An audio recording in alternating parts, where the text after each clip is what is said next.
It's fine. I'm gonna text it. Okay. It's not gonna be interesting. Yeah. All right. Hi, everyone. We're going to get started now. This is lecture 6, and we're going to be talking about the recent balance changes and also macro strategy that you can apply in your bots. Okay, so first off are the changes that we made to the game after our tournament yesterday, which was Sprint 1. So there's some pretty significant changes to health. You can see both the carrier and launcher had their health increased by a factor of 10, as well as their damage buff, carrier being from 8 to 50, launcher being from 6 to 30, as well as boosts in health for amplifier, destabilizer, booster, and then the destabilizer damage getting a needed buff to 50. Yeah, also note that the damage is being buffed. It looks like it's being buffed, but it's not actually buffed in comparison to the health. This is because everything's scaled by 10 now, so this is actually kind of decreasing the percentage of damage that your launchers will do to other robots. The reason that we made this change is so that we can make it easier for ourselves to balance the healing and the damage done by headquarters and islands that are claimed, which we'll talk about later in this slideshow. Okay, so onto the changes with headquarters and anchors and claiming islands. Headquarters will now deal damage within 9 radius squared. So that's within like the section, the 9 squares around your headquarters. And additionally, we've decreased the action cooldown for your headquarters from 10 to 2. And this is meant to prevent the suffocation strategies that we've seen in Sprint 1 being used, where basically one team will surround another headquarter completely with robots, and you're basically unable to spawn robots or fight back once that has happened. So now there should be like a clear area around headquarters, and you will also be able to spawn more launchers at a time, making it more likely for you to defeat the enemy team. Additionally, we've added changes to islands, which is that they now heal, and this is incorrect now.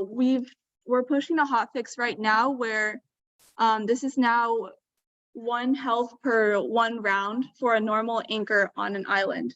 So this is how much health your robot will gain if it's on a claimed island.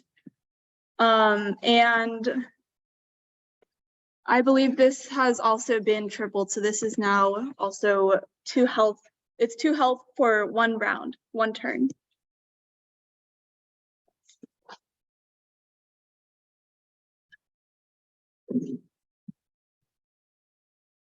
Yep, and so sort of in line with the suffocation and like unit propagation challenge, the well extraction rates have been lowered, so cut in half.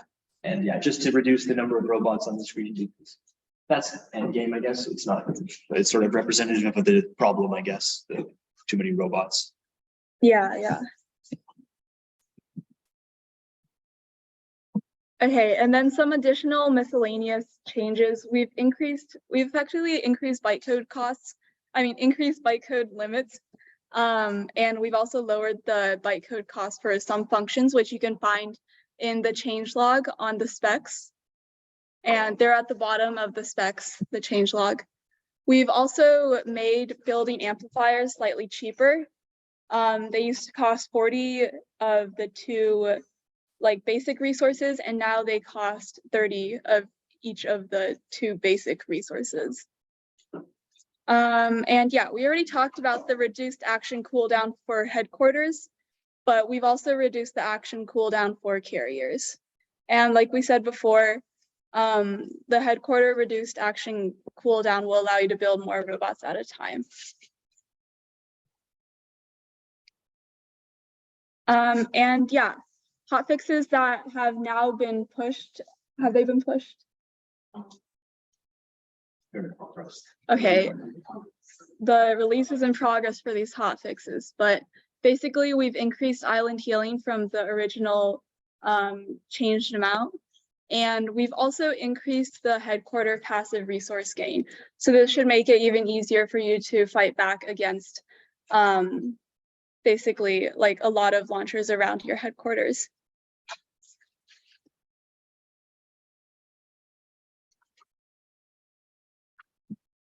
Okay, so one of the first rush strategies that we saw during sprint 1 was the anchor rush. So where you rush to build as many anchors as are necessary and take over the islands quickly before. Those are the quantities to create.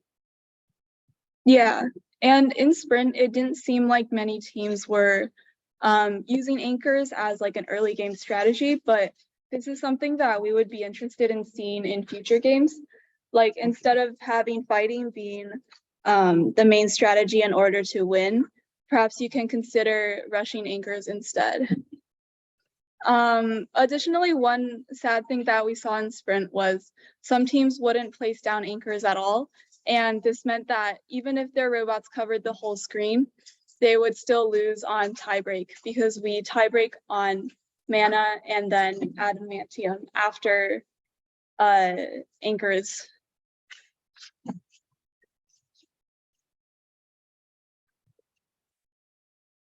So this is another, and maybe it's more common to say. Yeah. It's definitely more common than the anchor rush strategy was the launcher rush, where you just build launchers as fast as you can at the start of the game to eliminate, especially the carriers for the other team. Especially since early in the game, the carriers might not all have resources and thus in sprint 1, no attack capability to hurt the other team's economy.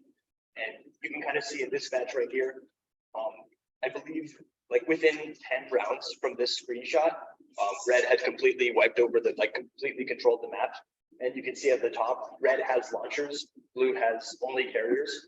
And basically what happened here is that red just killed all the blue carriers within 10 turns and won the map almost instantly.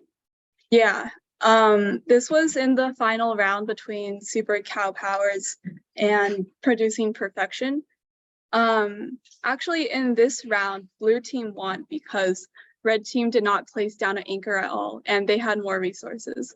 So like we said, please be careful about that and please use anchors.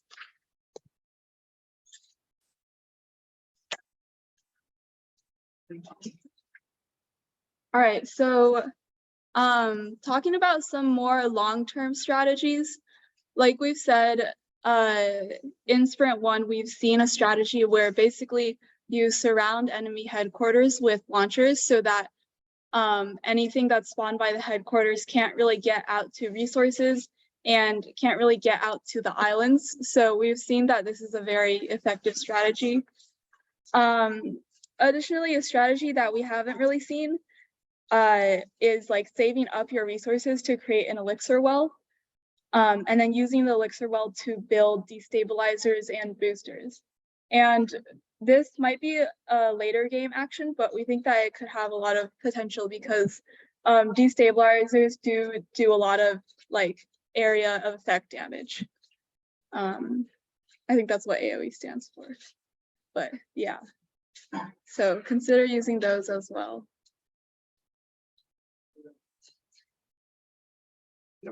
And for just remembering the tie breaks, keeping them in mind, like Serena had mentioned, the infamous final match where the red team controlled essentially the entire map, but still lost because of the mana tie break.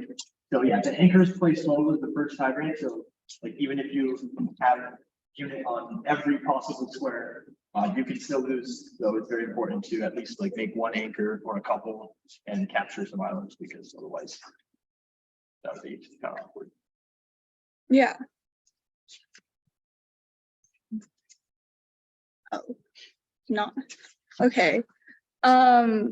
This is kind of just another thing that you can keep in mind as you're building your robots, which is that all of our maps are either vertically, horizontally, or rotationally symmetric. So in this case, you can see like a rotationally symmetric map. And once you figure out that a map is vertically, horizontally, or rotationally symmetric, you can basically figure out the positions of all the wells on the map once you've encountered or you can figure out the position of the opposite well on the map once you've encountered one well. And similarly with headquarters or islands.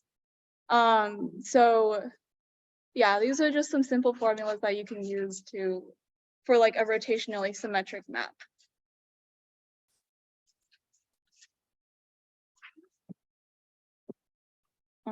Yeah, that is our entire presentation for today, but we're going to be having office hours after this, and you can come up and talk to us, ask questions about the balance changes if you have them.